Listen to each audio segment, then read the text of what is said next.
Alors bonjour à tous, aujourd'hui nous introduisons une nouvelle série de vidéos qui va nous permettre d'explorer le catéchisme de l'Église catholique. Alors pour rappel, le catéchisme de l'Église est un ouvrage d'instruction à la doctrine catholique. Donc elle prend l'ensemble, elle résume la foi, l'enseignement et la morale de l'Église, donc qui a été promulguée en 1992 et publiée cette même année-là.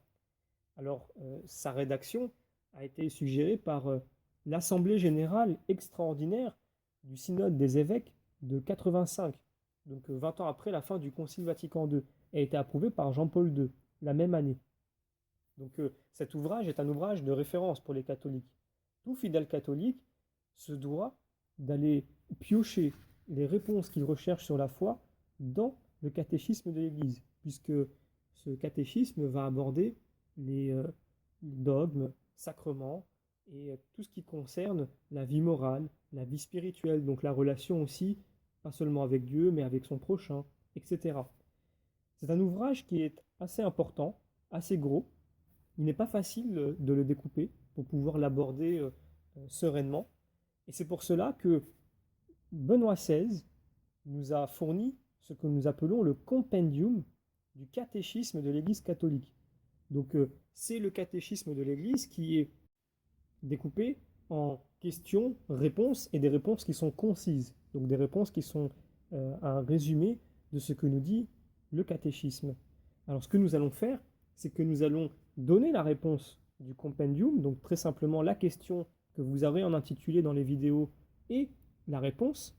Mais pour ceux qui veulent aller plus loin et qui veulent donc approfondir la compréhension de la réponse, nous y ajouterons les textes qui sont en rapport avec la question. Donc les textes tirés du catéchisme. Donc pour résumer, le compendium, c'est un résumé concis, on peut le dire de cette façon-là, du catéchisme de l'Église. Donc pour pouvoir l'aborder plus facilement. Alors, pour terminer cette introduction, je vais lire ce message que nous adresse Benoît XVI lorsqu'il a annoncé le compendium du catéchisme de l'Église catholique, qu'il a été donc mis à disposition du public.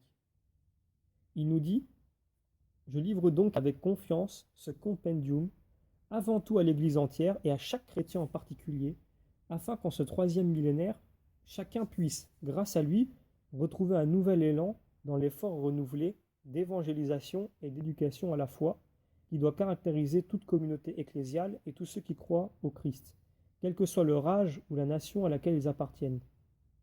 Mais ce compendium, dans sa brièveté, sa clarté et son intégralité, s'adresse aussi à toute personne qui, vivant dans un monde incohérent et aux multiples messages, désire connaître le chemin de la vie, la vérité, confiée par Dieu à l'Église de son Fils.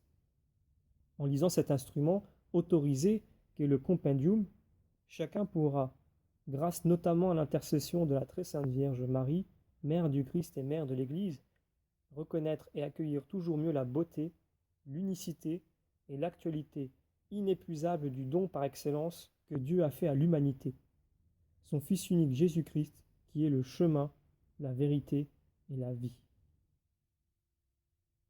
Alors ce message de Benoît XVI ne doit pas tomber dans l'oreille d'un sourd, puisque pour pouvoir avec certitude comprendre les mystères de la foi, il nous faut nous en remettre à l'Église que le Christ a lui-même instituée avec les apôtres. Cette pierre fondamentale qu'il a mis et sur laquelle, qui elle-même se base sur le Christ, qui est le roc, qui est la fondation de l'Église.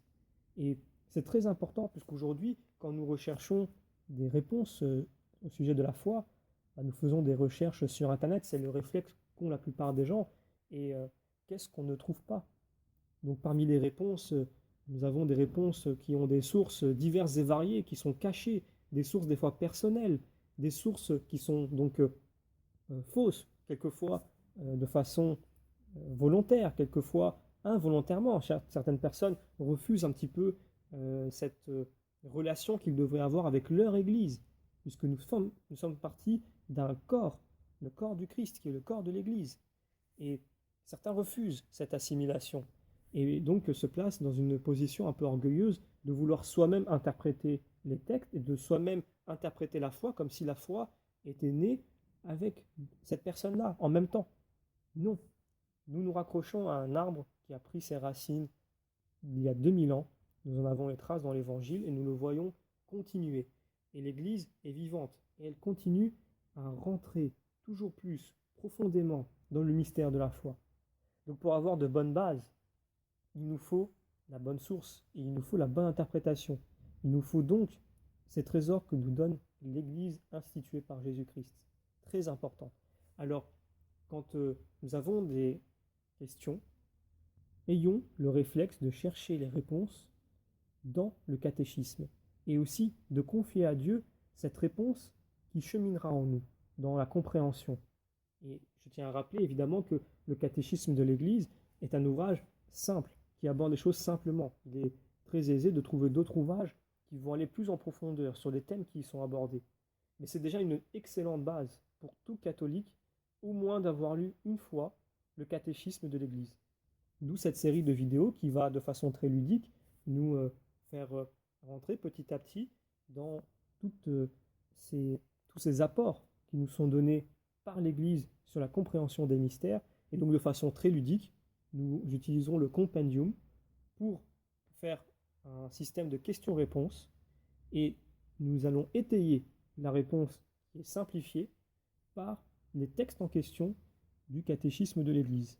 Et dans la description, vous aurez systématiquement quelle est la partie dans laquelle vous pourrez retrouver ces textes dans le catéchisme. Le catéchisme étant découpé en chapitres sous chapitres, et chaque paragraphe se retrouve numéroté. C'est-à-dire que vous avez du paragraphe 1 jusqu'au dernier paragraphe, à la suite, tous les paragraphes du catéchisme, et s'il faut rechercher une source, il suffit de dire paragraphe numéro 285. C'est plus facile que d'indiquer que ce paragraphe se trouve dans tel chapitre, dans telle partie du catéchisme, dans telle sous-partie. Donc c'est beaucoup plus simple et ça rend l'exploration et le déplacement dans l'ouvrage aisé. Donc à partir de la prochaine vidéo qui sera mise sur le sujet, nous aborderons la première question qui se trouve dans la première partie, donc la profession de la foi, section 1, je crois, nous croyons. Et la question sera donc, quel est le dessein de Dieu sur l'homme ?